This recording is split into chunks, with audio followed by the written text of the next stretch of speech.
Segundo de Samuel, capítulo 17, verso 23. Y leo ahí para ustedes.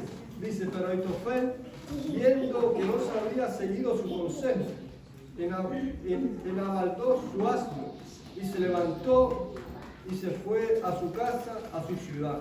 Y después de poner su casa en orden, se ahorcó y así murió. Y fue sepultado en el sepulcro de su padre. Así que vemos acá una historia triste, una historia de alguien que se quita la vida, alguien que no quiso vivir más y tomó la decisión de terminar su vida para siempre. Hoy vamos a estudiar esta porción de la palabra de Dios que tiene sus complejidades, pero esperamos que con la gracia de Dios podamos entender el mensaje que Dios tiene para cada uno de nosotros. En primer lugar, hermano, ¿quién era Aitofel? ¿Saben? Aitofel había sido por mucho tiempo consejero del rey David. Así que Aitofel era un consejero del rey David. Aitofel era un hombre querido y respetado por el pueblo de Dios. Sus palabras como consejero real eran valoradas y respetadas como las palabras de un profeta.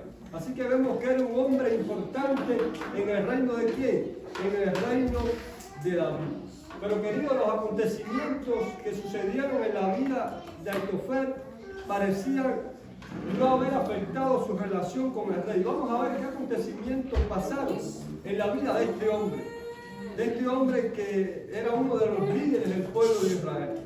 Todos, queridos hermanos, seguro recordamos la historia de David con Bersabé. Todos recordamos cómo un día, dice la historia bíblica, que Bersabé se estaba bañando afuera, había sido, podemos decir, una mujer descuidada, no había valorado que alguien la podría estar observando, y tristemente en ese momento pues sale el rey David, ve a Bersabé, se enamora de Bersabé, le gusta Bersabé y abusa de poder. Porque hay gente que cuando tiene poder, a veces como seres humanos tenemos poder, abusamos del poder. Y entonces, ¿qué hizo este hombre? Este hombre, David, mandó a llamar a Bersabé y entonces estuvo con ella sabiendo que era una mujer ¿cómo? Sabiendo que era una mujer casada. Y no solo que era una mujer casada, sino que su esposo era un soldado ¿de quién? Era un soldado de su ejército. Y su esposo en ese momento estaba ¿dónde? Estaba en batalla. Estaba peleando por su reino, estaba peleando por su rey. Y sin embargo, su rey se estaba acostando ¿con quién? Se estaba acostando con su mujer. Qué triste cuando los seres humanos tomamos decisiones alejados de Dios. Qué triste, queridos hermanos, que David en ese momento pues cometiera, queridos, este terrible pecado. Y saben, queridos hermanos, pues Aitofel, este hombre que leímos en la lectura bíblica que llegó un momento en que se quitó la vida, Aitofel era, querido hermano, era el abuelo de Bersabé. Y eso vamos a verlo ahí. Vamos a buscar segunda de Samuel 11:3. Vamos a ver qué dice. Segunda de Samuel 11:3. Así que Aitofel era abuelo de quién? De Jezabel, la mujer con la cual David había estado. Segunda de Samuel 11:13. Dice allí la palabra de Dios.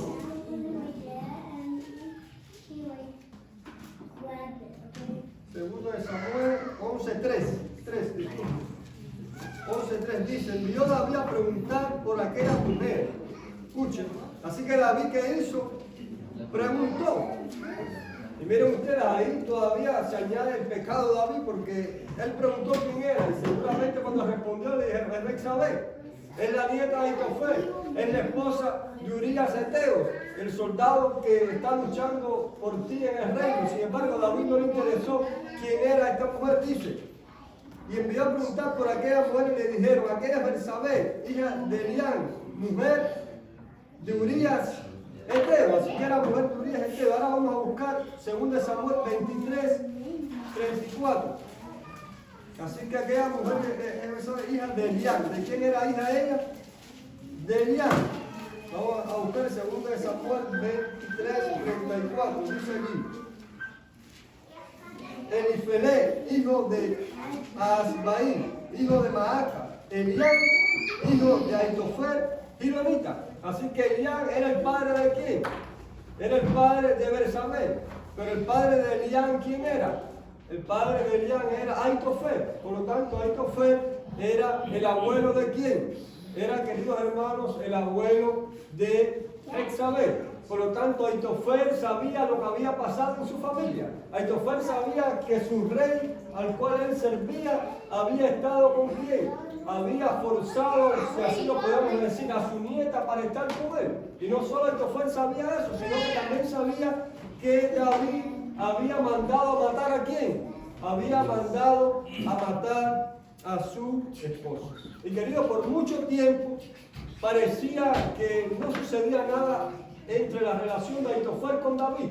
Por mucho tiempo las cosas seguían igual. Ahitofel seguía sirviendo en la corte al rey David. Ahitofel todavía seguía siendo uno de los principales consejeros de David. Pero cuando hubo un evento en la vida de David, entonces las cosas en la vida de Ahitofel también cambiaron. Un día Absalón, el hijo de David, ¿qué hizo? Se puso en contra del reino de su padre y quiso asesinar a su padre para ocupar ¿quién? Para ocupar Absalón, queridos hermanos, el reino. Y cuando Ahitofel vio que Absalón quería ocupar el reino de David, Ahitofel no defendió el reino de David. Ahitofel enseguida le vino a la mente, o lo que tenía guardado en su corazón, todo lo que David había hecho con quién, con Betsabé, todo lo que David había hecho con su familia. Entonces Ahitofel, en vez de ponerse del lado de David, que era el rey elegido por Dios, se puso del lado de quién. Queridos hermanos, se puso del lado de Absalón para darle un golpe de estado a quién, a David, para destruir a David. Y en un momento de su vida, entonces Ahitofel sacó el deseo de venganza, el deseo, la ira y el enojo que tenía en contra de quién, en contra de David. Así que cuando él vio la oportunidad, enseguida salió el enojo y el deseo de venganza de Ahitofel hacia lo que David había hecho. Ahora yo les pregunto, ¿tenía razón Ahitofel de ponerse en contra de David? De cierta manera sí, dañaste a mi familia. Dañaste la reputación de mi familia. Mataste al esposo de mi nieta. Así que Ahitofel de cierta manera tenía razón para estar en contra de David. Hasta ese momento había estado callado, pero ahora cuando vio la oportunidad de darle un golpe a David, pues entonces se puso del lado de quién, de Absalón, que quería pues usurpar el trono de su padre. Queridos, nos podemos hacer una pregunta en esta mañana: ¿por qué se enoja la gente? ¿Saben? Hay a lo menos cuatro parámetros por los cuales la gente se enoja. Miren, la persona se enoja cuando no logra lo que desea. Las personas se enojan cuando no logran ¿qué cosa? Lo que desea. Un día el rey acá deseó la viña de Nabot y quiso que Nabot le vendiera su viña. Y como Nabot lo quiso venderle la viña al rey, que dice la Biblia, que acá regresó triste y enojado. Así que las personas se enojan cuando ¿qué? Cuando no obtienen lo que desea. Y eso pasa en la familia. Eso pasa en cualquier lugar donde hay seres humanos. Muchas veces cuando no obtenemos lo que nosotros queremos, ¿qué nos pasa? Nos enojamos, nos ponemos bravos. Tristemente es así. En segundo lugar, hermanos, las personas se enojan cuando las cosas parecen estar fuera de su control. Hay veces que cuando pensamos que estamos perdiendo el control de alguien o de algo, ¿qué hacemos? Nos ponemos entonces enojados porque creemos que se nos van a salir las cosas de control y vamos a perder el control que ejercemos sobre ciertas personas o sobre cosas que hay en la vida. Y por lo tanto, queridos hermanos, nos enojamos. Y eso pasó en la vida de Saúl con David antes de ser el rey. Cuando Saúl pensó que estaba perdiendo el control del reino, ¿qué hizo? ¿La cogió con quién? La cogió con David y quiso quitarle la vida, querido hermano, al rey David. ¿Saben? Las personas, tercero, se enojan para lograr el control sobre otros. Así que las personas también se enojan para lograr el control sobre otros. Y muchos han aprendido que cuando se ponen bravos, que cuando dan un golpe fuerte en la mesa Cuando gritan, las demás personas que están a su alrededor, ¿qué hacen? Se someten, se asustan. Y mucha gente entonces, para no crear un conflicto, ¿qué hace? Agacha la cabeza. Y hay mucha gente que ha entendido que cuando se enoja obtiene todo lo que él o ella quiere. Y por lo tanto lo hacen a través de ¿qué? De la fuerza, para impresionar a las demás personas. Y mucha gente entonces, frente a un enojo así, frente a una persona así, ¿qué hace la gente? La gente se humilla, la gente se calla. Qué triste, hermano. Y muchas veces hay gente así. Y hay gente así dentro de la iglesia, hay gente así dentro de la familia. Hay hombres, hay matrimonios así, hay hombres en la familia que para tener el control del esposo y de los hijos, pues entonces se ponen bien enojados. Y dicen, yo soy el macho, y dan golpes en la mesa, y dan golpes en la silla, y digan algo, ¿para qué? Para que la familia le tenga ¿qué cosa? Para que la familia le tenga miedo, para tener a todo el mundo sometido. Qué triste, que hay gente, queridos, así aún dentro de la iglesia. Y entonces la gente está a su lado no porque lo quiere, la gente está a su lado porque le tiene temor. Es una diferencia entre la obediencia forzada y la obediencia ¿por qué? Y la obediencia, queridos hermanos, por amor. Y en cuarto lugar, hermano, las personas se enojan en reacción a una ofensa o un maltrato. Ese es el enojo más, podemos decir, más razonable. Usted me maltrató, usted me hizo algo malo, me hizo algo que no me gustó, algo feo, y yo ¿qué voy a hacer? Naturalmente me voy a enojar. Y yo creo que eso fue lo que le pasó a Aitofel. Aitofel se enojó porque realmente había sucedido algo feo con quién, algo feo con su familia. Había sido maltratada su familia, por lo tanto era un enojo real.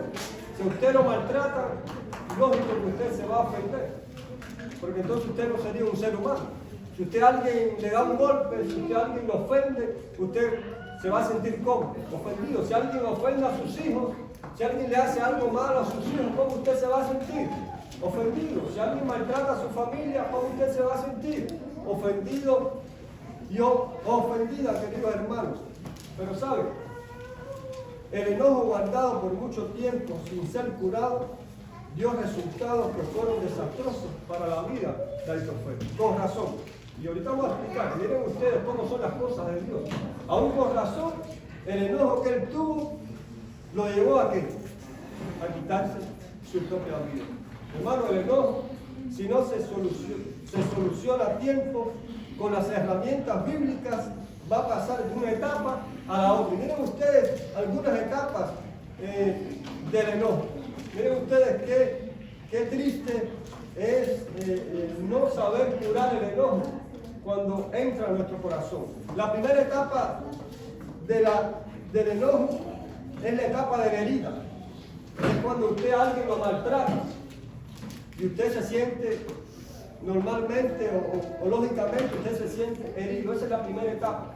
Alguien me hizo algo, alguien me ofendió, alguien hirió a mis hijos, alguien hirió a mi esposa, alguien hirió a mi familia, alguien me ofendió en el trabajo. Yo me siento todo, yo me siento herido. Esa es la primera etapa.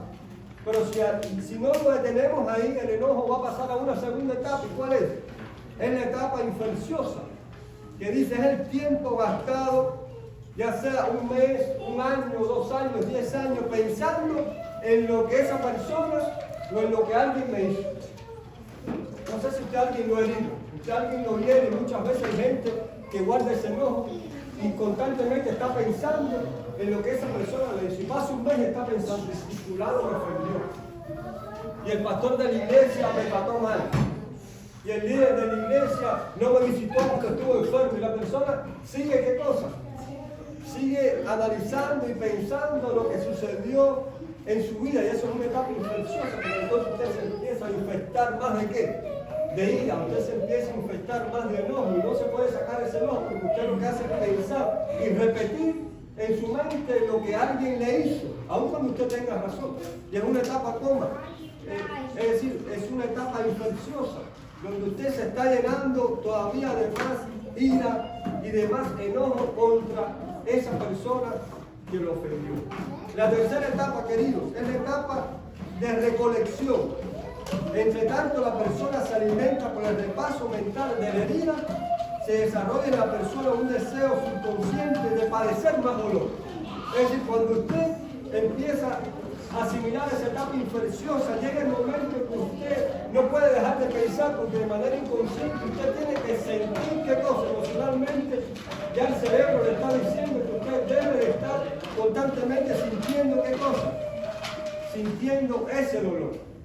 Y por eso que usted ve personas y dice, pero esta persona no se cura nunca, porque está en una etapa ¿qué? Está en una etapa de recolección, está en la etapa en que él necesita pensar para sentir el dolor. La gente así. Yo recuerdo que yo vivía en un lugar donde el esposo maltrataba a la esposa. Y una vez llegó a la casa borracho y a la hija le metió la cabeza en el congelador del frío de la casa. Y yo le decía al esposo, ¿por qué sigues con él? Si el hombre se ponía bien violento. Pero ya ella se había acostumbrado a que ella tenía, parece ser que tenía que sentir que la golpeaba, tenía que sentirse maltratada, tenía que sentirse humillada porque estaba en la etapa de ¿qué? De recolección. Ella tenía que sentir que esas cosas sucedían en su vida. Por eso, hermano, el enojo es enfermizo. Es una emoción como enfermiza que nos aleja de quién? De Dios, que nos aleja de nuestros seres queridos, que nos aleja de la iglesia. Aun cuando nosotros tengamos razón, el enojo guardado en el corazón no es bueno. Por eso dice la palabra de Dios, no dejes que se ponga el sol sobre qué, sobre tu enojo, porque el Señor sabe que si el sol se pone sobre tu enojo, entonces vas a pasar de la etapa de la herida a la etapa infericiosa, y de la etapa infericiosa a la etapa de recolección vas a necesitar vivir pensando y sintiendo ese dolor, porque ya tu mente como una droga se adaptó a qué, a sentir, querido hermano, ese dolor. Y queridos, esto le pasó a Aitofel. Y tristemente esto pues afectó su relación con Dios, aun cuando tenía razón por lo que le habían hecho a su familia. ¿Y saben por qué? Porque miren, David pecó. David hizo todo lo que le dio el deseo, pero David se arrepintió. ¿Y qué pasó cuando alguien se arrepiente? Cuando alguien se arrepiente, Dios lo perdona. Y Dios dijo, bueno, ok, hiciste mal, yo te voy a perdonar. Y Dios dijo, bueno, David es conforme a mi corazón, porque si pecó de grande, así también se arrepintió de qué, de grande. Pero Aitofel no entendió esto. No entendió que Dios perdona a quién, al pecador. Y en vez de perdonar él también, ponerse la mano de perdonar, entonces lo que guardó fue qué cosa, enojo, hermanos, en su corazón. Y entonces ahora Aitofel se pone en contra de David. Miren ustedes qué complicada es la historia. Y muchas veces caemos nosotros aún en la iglesia en historias similares. Miren ahora, Aitofel se pone de parte de Absalón y se convierte en enemigo de quién? En enemigo de David. Y al convertirse en enemigo de David, ponerse de parte de Absalón, se pone en contra de la voluntad de quién? De la voluntad de Dios, porque Dios nunca eligió a Absalón para que fuera quién, para que fuera un rey. Y al ponerse Aitofel de parte de Absalón, se pone en contra de quién? Se pone en contra de Dios sin saberlo. Porque Dios, aunque David había pecado, Dios lo dejó siendo ¿qué cosa? Lo dejó siendo el rey. Y al Aitofel comenzar a hacer planes para derrotar a David, se puso en contra de la voluntad de Dios. Además, ponerse en contra de la voluntad de Dios, de los planes de Dios, es un problema para el ser humano. Porque cuando usted se pone en contra de Dios, de una forma o de otra, usted va a ser sacado. ¿Usted va a ser qué cosa? Sacado. Queridos, muchas veces caemos como Aitofel. Me hacen algo en la iglesia y digo, no vengo más a la iglesia. ¿No he escuchado personas así? Llegan a la iglesia muy contentos, muy felices, pero alguien lo ofendió un día y dijo, no vengo más a la iglesia. Y es verdad, tienes razón, alguien lo ofendió. ¿Y pero qué culpa tiene Dios que alguien te haya ofendido? Y cuando tú decides entonces irte de la iglesia, te estás poniendo ¿qué? Te estás poniendo en controversia con Dios, porque te estás alejando de quién? Te estás alejando de Dios. Por lo tanto, si alguien te ofendió, ¿qué debes hacer? No tomes la decisión, alguien me ofendió, me trató mal en la iglesia, me voy de la iglesia. No, porque si te vas de la iglesia, te vas del lugar donde Dios quiere que tú estés. Entonces, ¿qué debes hacer, hermano? Perdonar. no guardar reservos, resentimiento y enojo en tu corazón. Muchas veces he escuchado hermanos, me vieron en la iglesia, pues salgo hablando mal de la iglesia. He escuchado hermanos que han estado por mucho tiempo en la iglesia, alguien lo hirió y después salieron hablando mal de la iglesia. Cuando usted sale a hablar mal de la iglesia, también está hablando mal de quién, de Dios, porque la iglesia ¿de quién es? De Dios. De Dios. Y cuando usted habla mal de la iglesia, usted se está poniendo en rebeldía en contra de quién? En contra de Dios. Entonces cuando alguien lo hiere en la iglesia, no salga hablando mal de la iglesia, porque dice que la iglesia, aún con su defecto, es la niña de los ojos de Dios. Y cuando usted habla de la iglesia, está impidiendo que las demás personas conozcan a quién, a Dios. Entonces es verdad, alguien te hirió y está mal. Que alguien te haya herido en la iglesia, está muy mal. Y habría que llamar a esa persona y conversar con ella, ¿por qué heriste? Pero no te vayas, no salgas hablando mal, porque a pesar de eso es la iglesia de Dios. ¿Qué tienes que hacer entonces, hermano? Perdonar. No me eligieron como un líder en la iglesia, entonces no hago más trabajo misionero. Me enojo, me lleno de ira porque yo creía que iba a ser el líder principal y como no me eligieron, entonces pues no hago más nada en la iglesia. ¿Y contra quién está luchando usted entonces? Entonces usted está luchando en contra de quién? En contra de Dios. Usted la está cogiendo con quién, con Dios, porque qué culpa tiene Dios de que tú estás elegido de líder de la iglesia. Siga predicando el evangelio, no tome venganza, porque se puede estar poniendo en un lugar donde Dios no quiere que usted esté. Bueno, hay muchas personas en la iglesia que pudieran estar haciendo cosas grandes para Dios. Pero como Aitofel, cuando alguien los hirió, cuando alguien les hizo algo que no les gustó, ¿qué hicieron? Dejaron el camino.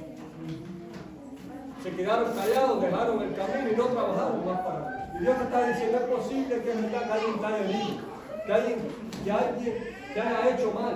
Es muy posible que eso haya pasado en tu vida. Y es verdad que tienes razón de todas las cosas que te han pasado, pero eso no puede impedir que tú sigas adorando en la iglesia. Eso no puede impedir que tú hables mal de la iglesia.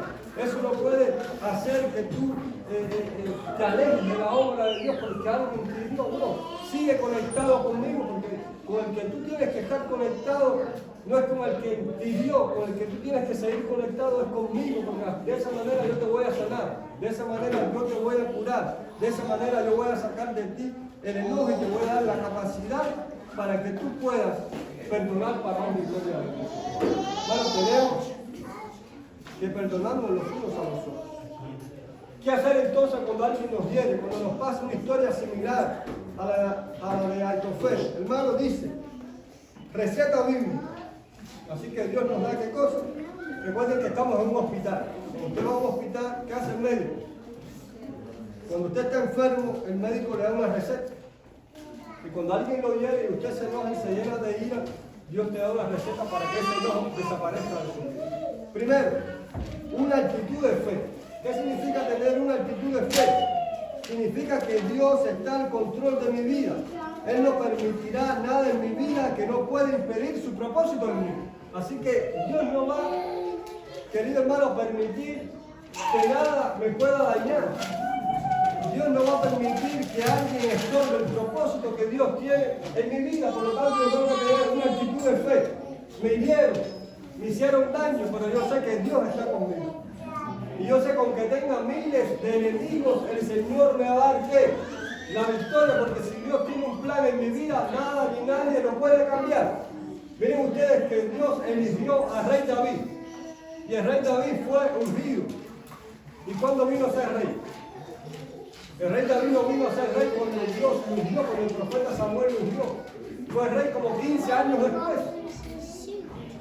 Y Saúl lo persiguió y Saúl intentó matarlo, pero Dios lo había ungido para que fuera ¿qué?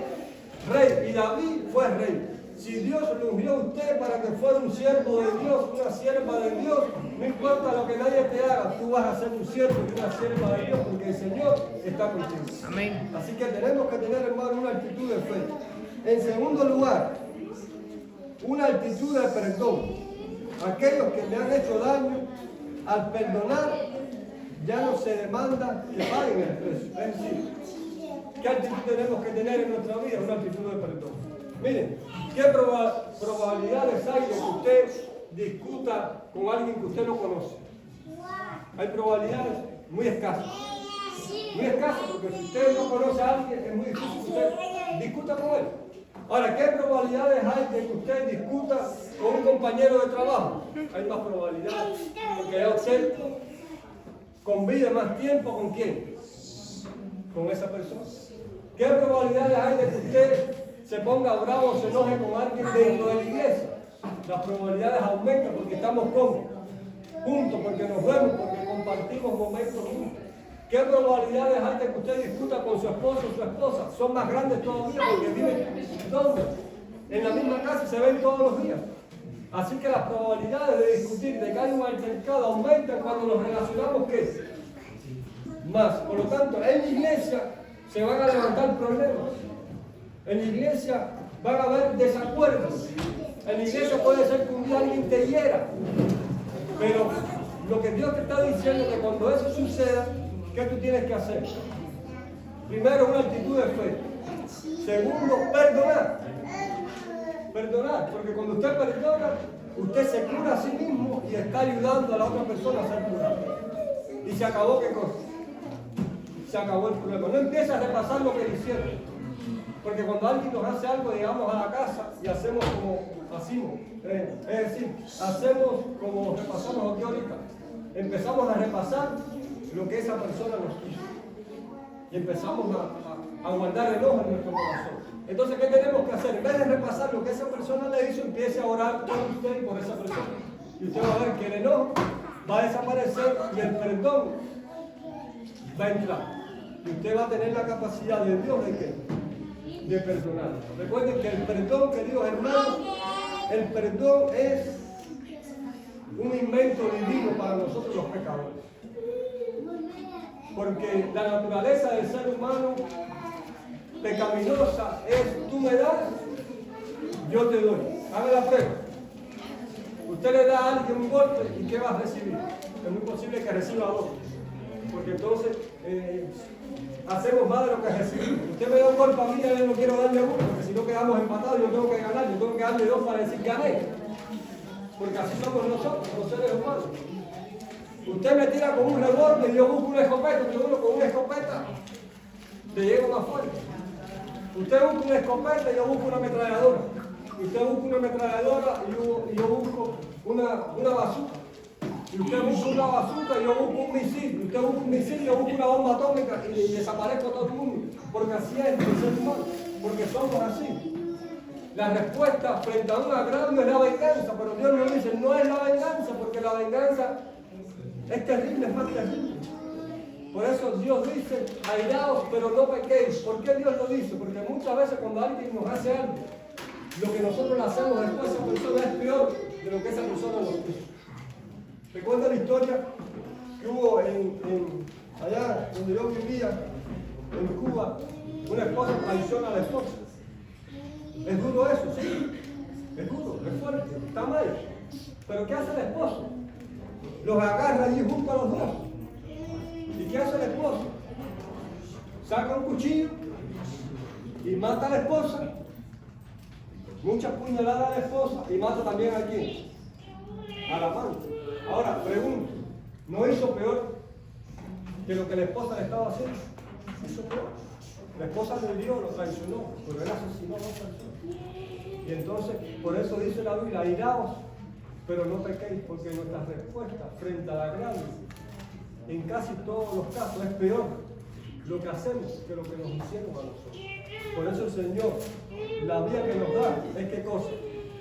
Es el perdón. Perdón. Alguien te hirió, empieza a orar por esa persona y poco a poco tú te vas a dar cuenta que un día no se te va a quitar esa cosita que la gente en el cerebro antes le dice, yo quisiera matarlo.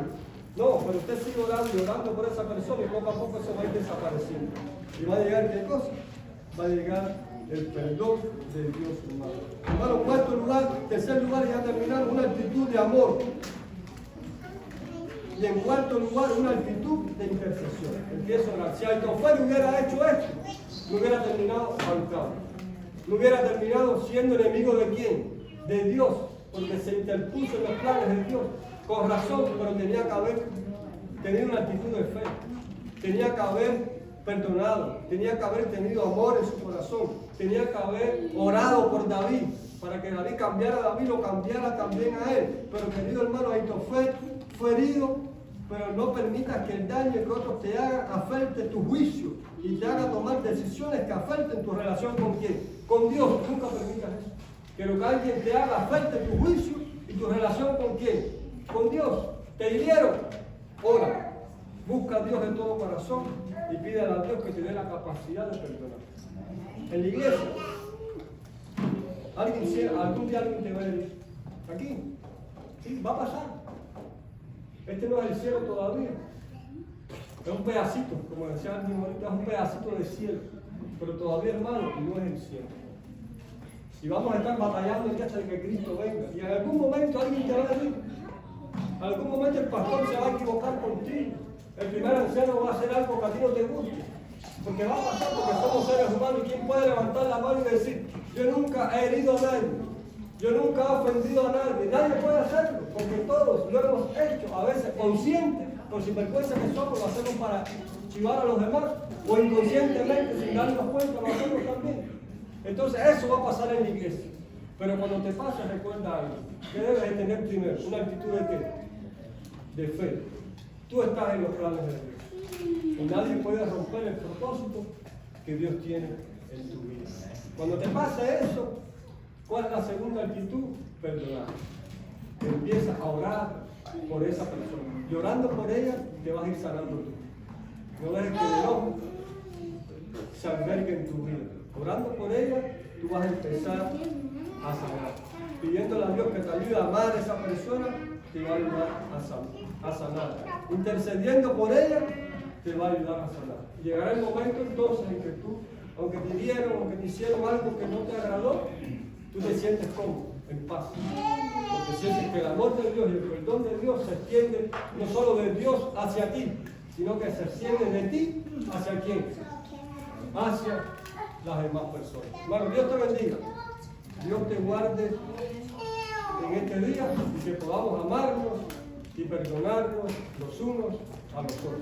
Siempre con una actitud positiva, siempre dependiendo de Dios en cada momento de nuestra vida. Así que Dios te bendiga, podemos orar. Entonces vamos a ponernos en pie para terminar una palabra.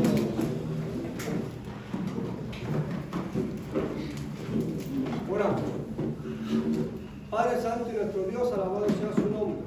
Gracias por su amor, gracias por su misericordia. Señor, sabemos que en este mundo en el cual estamos somos imperfectos, nos equivocamos, fallamos, a veces herimos a alguien, Señor, y a veces también nos hieren a nosotros. Pero permite que cuando suceda algún agravio en nuestra vida, nosotros podamos tener una actitud positiva, Señor. Podamos tener la capacidad de perdonar y de amar a esas personas a pesar de que nos hayan ofendido o nos hayan hecho algún mal. Que nunca tomemos la decisión de abandonar la iglesia porque alguien nos dijo algo que no nos gustó, porque alguien tomó una decisión que no nos gustó, porque al alejarnos de la iglesia nos estamos también alejando de ti, Señor. Al alejarnos de la congregación también nos estamos alejando de ti, Señor. Al dejar de predicar tu evangelio porque no fui nombrado un líder, también estoy rompiendo los planes que tú tienes para mi vida. Permite que si algo de eso sucede en nuestra vida, no importa, podamos levantar nuestra vista y poner nuestra vista en Cristo Jesús, que es el autor y consumador de nuestra fe.